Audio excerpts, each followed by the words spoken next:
Joe, if you're listening, you stupid fuck. He looks like one of those guys that from Long Island that wants to be a white rapper, but he's 30-something years old, lives in his parents' basement with the droopy cap and the whatever, but he thinks he's Howard Stern, and he's got a cool way of talking in the microphone, and he's a shock jock or whatever, and somehow or another he accumulates followers on Twitter. It's fucking pathetic. So please, nobody listen to anything involving a guy named Joe Cronin, because it's just so fucking sad. What's up, everybody? Welcome to the Joe Cronin Show, not endorsed by Jim Cornette, as you can hear from that clip. Of course, going back, Jim Cornette hates my guts. But what else is new? AEW after, or I guess it's not After Dark, I guess it's just AEW Dark.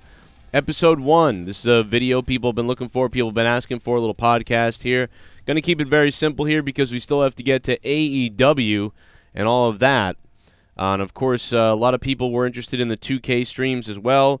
We've had a little bit of a falling out here with, everything going on with me, Dave, and JB, I guess.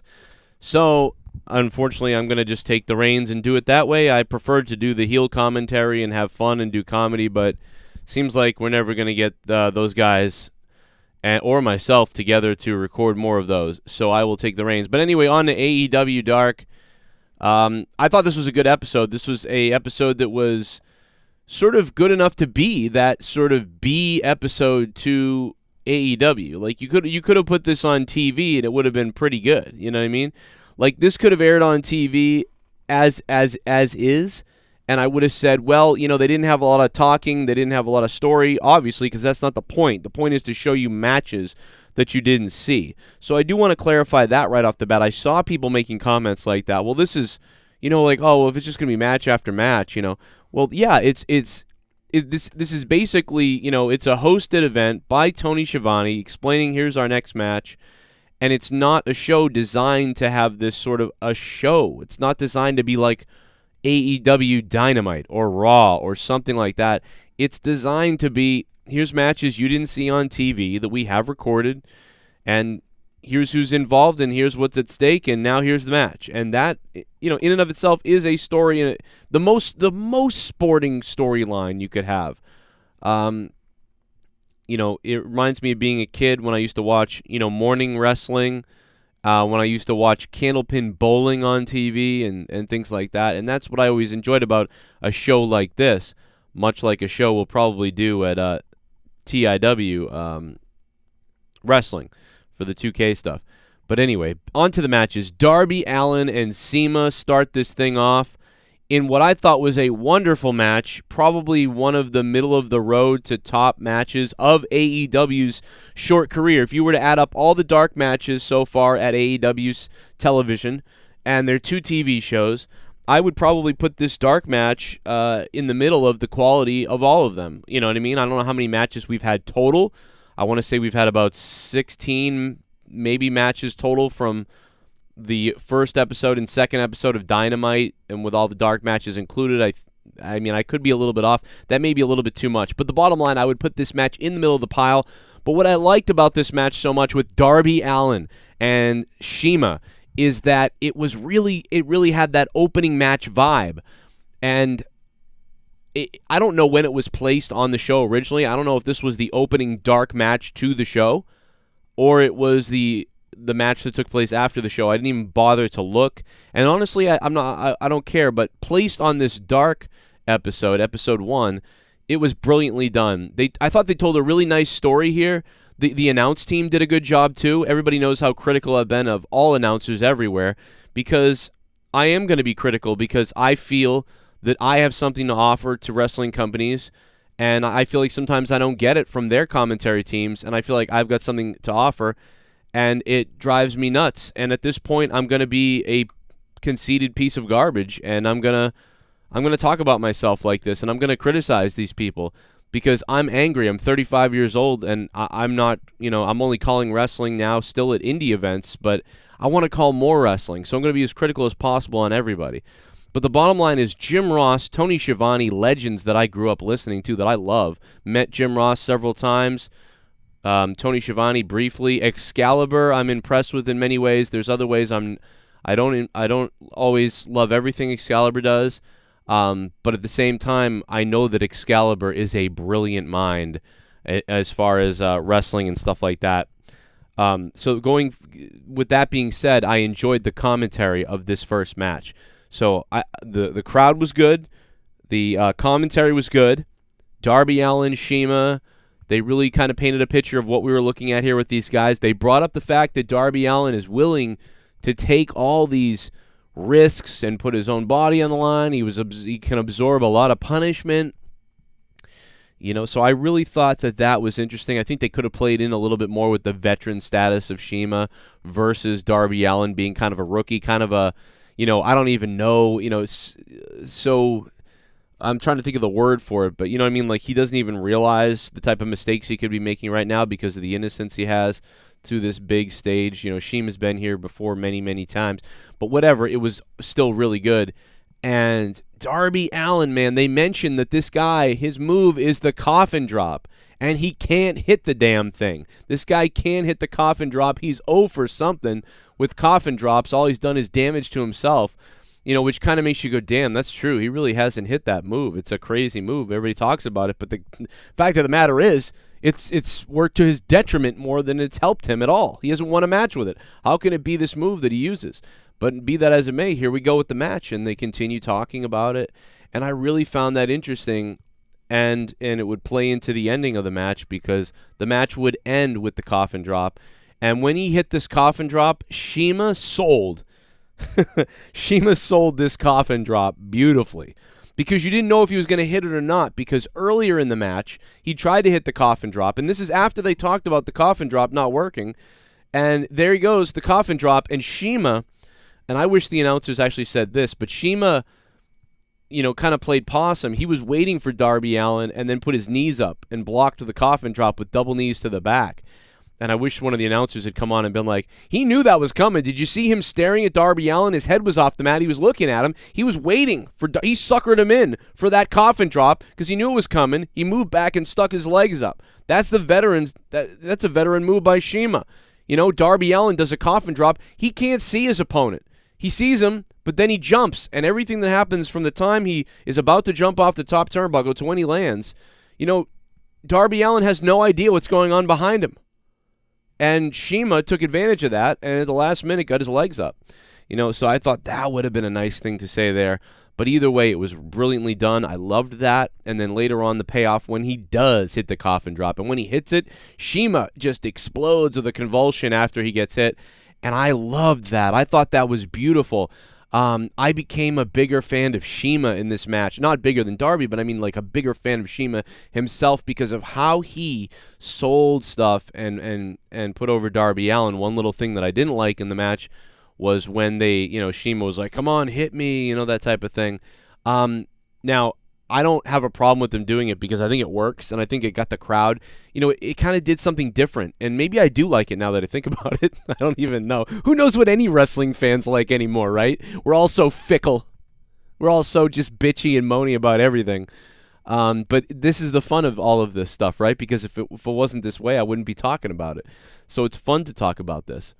But yeah, part of me, I don't like the whole, go ahead and hit me. I'm going to let you have a free shot. I like the fact that Darby Allin punched CIMA in the face and was like, yeah, I'm not going to just have some chop fest with you. I'm going to punch you in the face so I get a chance to. So I like that because that's more realistic. It doesn't, in this case, it doesn't make Darby Allin the heel. It kind of is a heel thing, although, CIMA was taunting him. So whatever. I just couldn't care for the moment. I didn't get it. I guess the point was CIMA was taunting him in a heelish fashion, in a confident way, and, come get me, kid, you suck type of thing. And Darby Allin said, yeah, I'm punching you in the face, which did pop the crowd a little bit, so maybe pump the brakes on my opinion here. But be that as it may, the match was solid. I give this match, I think I gave it a 7.5, but I almost want to give it an 8. And the reason why I want to give it an 8 is because of sort of this, all of this psychology that I'm playing into, I'm telling you about here. And there's other examples too that I'm looking over, but just the idea if the coffin drop won't work, CIMA's suckering him in, he doesn't hit it again, CIMA's a vet, Darby's the new guy, but he's got this weird side to him. The crowd was moving. Then finally he hits the coffin drop at the end, and all these different examples. I'm going to give it a 7.5 out of 10, which is a great score. To be honest, I know that that's probably like a C+ or something like that, but that's a good score. You know what I mean? It's really a good score. People start seeing 7s and 6s as a bad score nowadays, but they're not. I've always had a scale of out of 10. To me. And I don't like giving 7 7s or 7 8s and things like that. I don't want to get into that. I'd rather do 7 5s, 8, 8 5, 8, 9, whatever. But yeah, anything below a 6 is sometimes kind of getting into yucky territory. But anything at a 6 or above, to me, you're in the good realm. You're in the 3 stars to 5-star Meltzers there. So I would give it a 7.5, which is, I think, a really good score. I don't think anything that was done in, for instance, for all you WWE fans, not to bring them into it, but the other night was SmackDown, and I don't think anything was as good as Darby Allin and CIMA. I think Bayley turning heel and things like that was pretty good, but in the end, I'd probably give that whole match, and then her turning heel was the most exciting thing. I'd probably give that a 7. And I'd give the wrestling match itself probably a 6.5 or a 6. Probably a 6. You know what I'm saying? So that gets a 7 because of the emotional heel turn and everything combined into it, but the actual wrestling was probably a 6. Whereas, I'm giving CIMA and Darby Allin here a 7.5, which is presentation, crowd, commentary, how they're put over, how the story's portrayed, and the wrestling. And it was well done. There wasn't many flaws in this match at all. So there you have it. Darby Allin versus CIMA. Wonderful beginning to this. I'm going to give it a 7.5. And I think, to be honest, out of everything on AEW Wrestling Dark, I think that is my favorite match of these 4 matches that we're going to talk about. So there you go. I think that might have been my favorite match, although I quite possibly here am going to, well, you'll hear it in a second. I don't want to give it away. But my name is Joe Cronin. Hope you guys subscribe. On to the next match. The Hybrid 2, Lucha Bros versus Private Party and Best Friends. This was a match that I couldn't really get into at all. It was just tagging and clotheslining, and things were happening all over the place. And, I just found myself not really getting into it that much. One thing I did like was Orange Cassidy comes out there.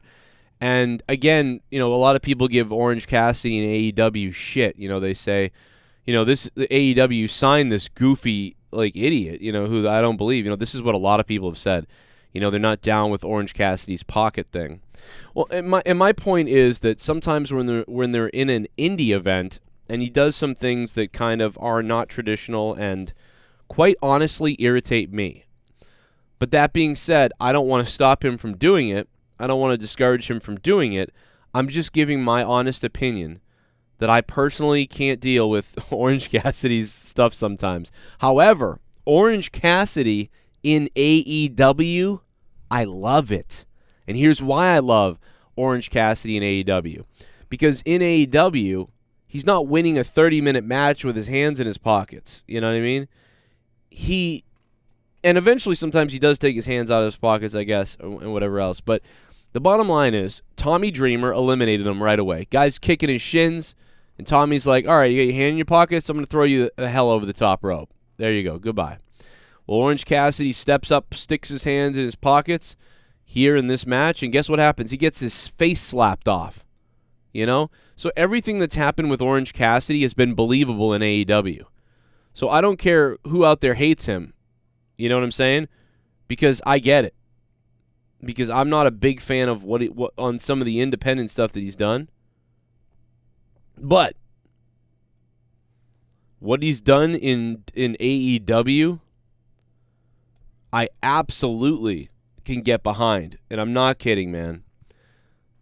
The thing with Tommy Dreamer, believe that. The thing here getting slapped, believe that.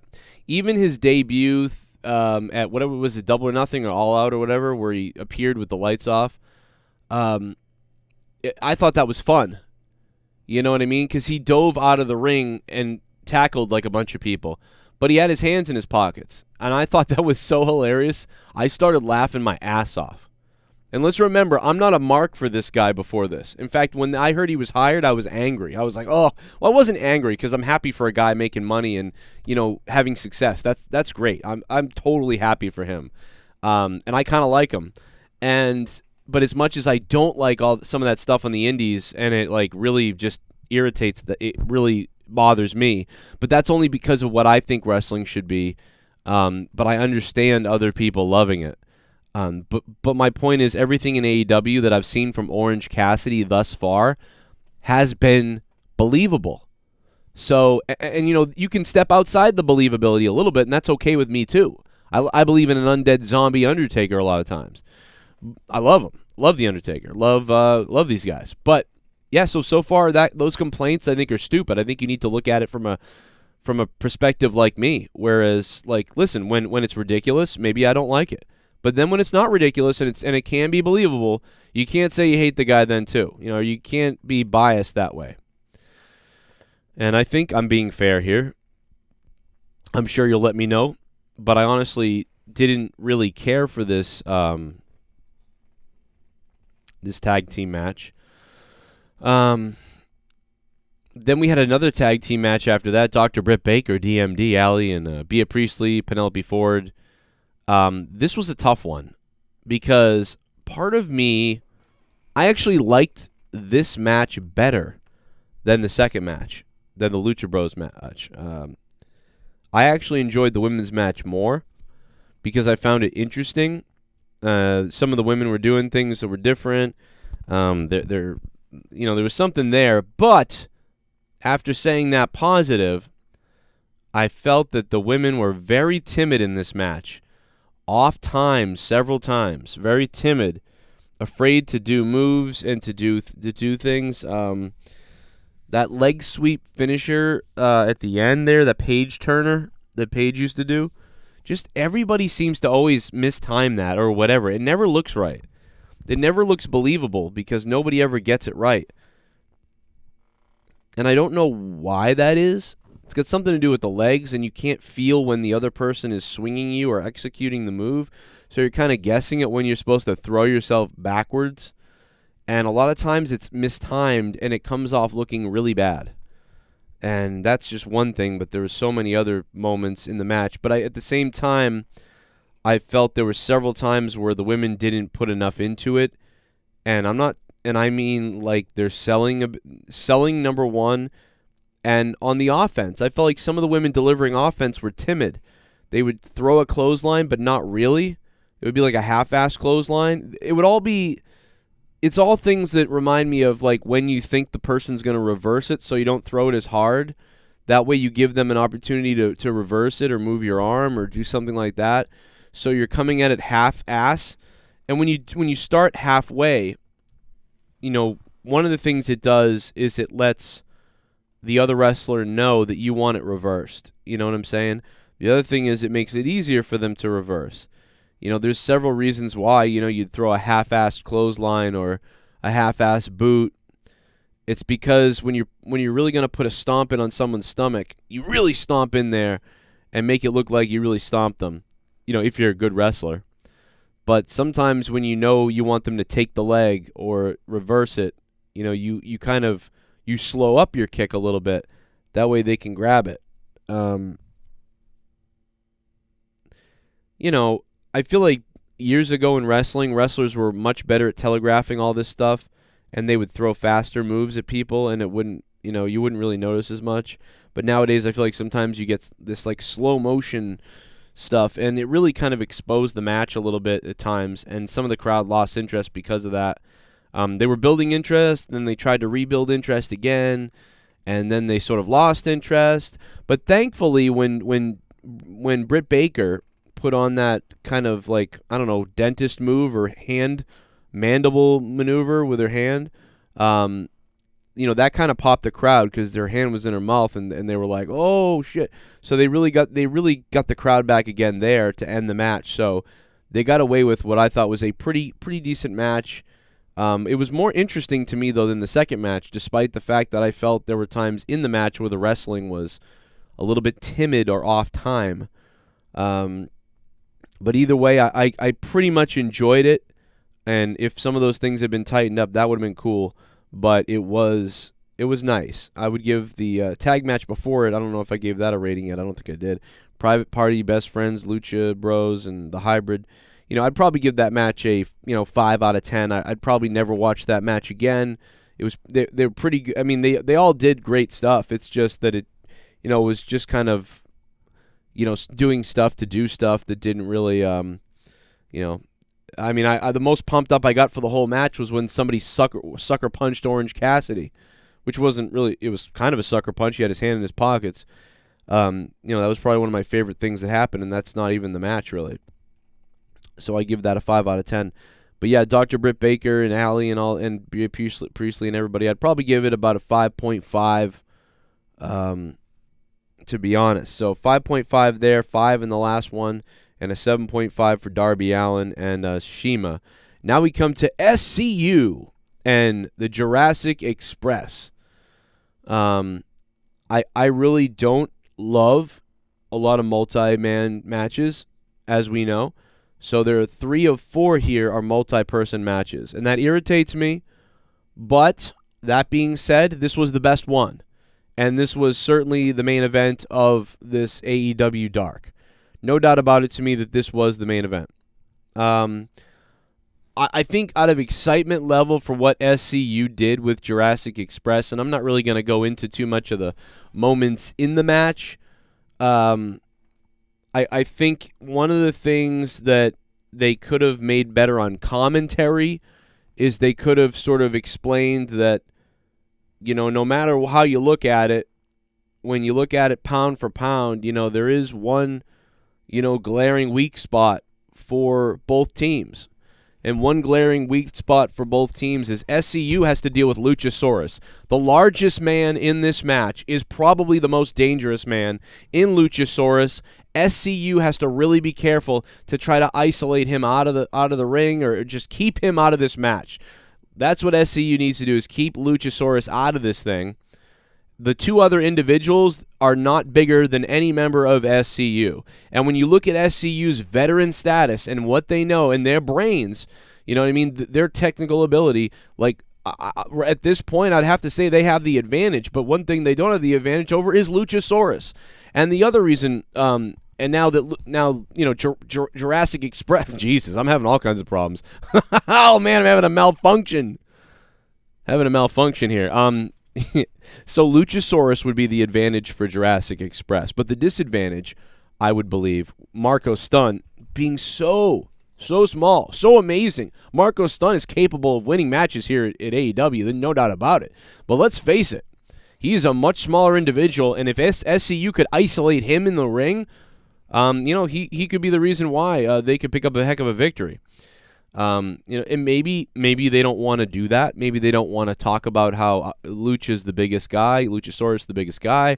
Maybe they don't want to talk about Stunt, how he's a small individual or tiny or, could be compromised. Maybe they don't want to do that. If they don't want to do that, then I understand why it wasn't brought up.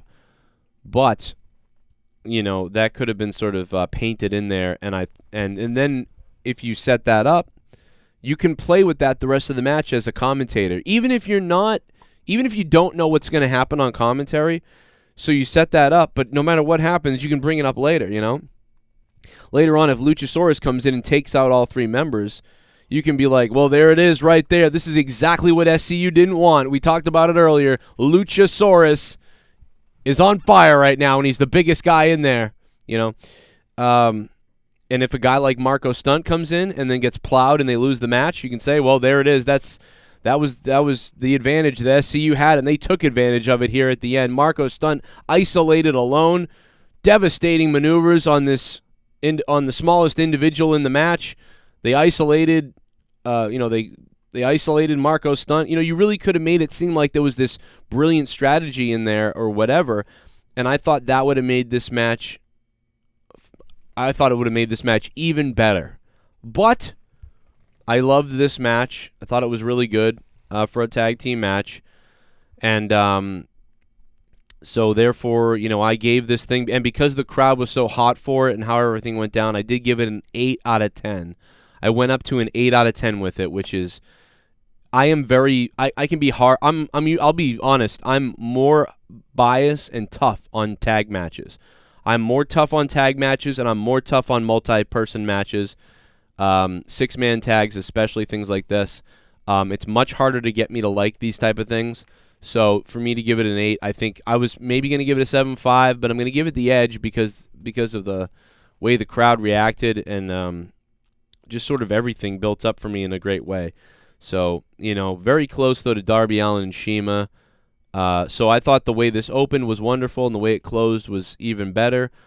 I felt the first match really was a high. The second match was a bit of a low. The second match, the third match was a little bit better with the women, but I wasn't quite sure. One more match like that, and I would have said, man, AEW Dark wasn't the greatest the other day, except for Darby Allin and CIMA. But then SCU and Jurassic Express came out and just did a damn good job, and it really made everybody look good overall. But overall, I think everybody did well. But there was those two shining matches of Darby Allin and CIMA and SCU and Jurassic Express. So overall, there is my review for AEW Dark, the first episode. If you wanted to add up all my scores, you'd probably tell me that it was, somewhere around 6, 7, 8, whatever, and I guess we could just divide the number and get the answer here, but I'm going to go ahead and give the rating, and I'm going to go ahead and give AEW Dark, I'm going to give it a, this is such a hard one for me, but I'm going to give it a 7. I'm going to give it a 7 out of 10 overall, and that's just my feeling. I thought it was well done. I like Tony Schiavone, very simple, coming in, setting up the match real quick, get it out there. His opening, his close, that's all I need. Wonderfully done. So just nice little show here, and I think it's something fun and extra that we really love. And right now it's got about 800,000 views on YouTube, so that's pretty cool.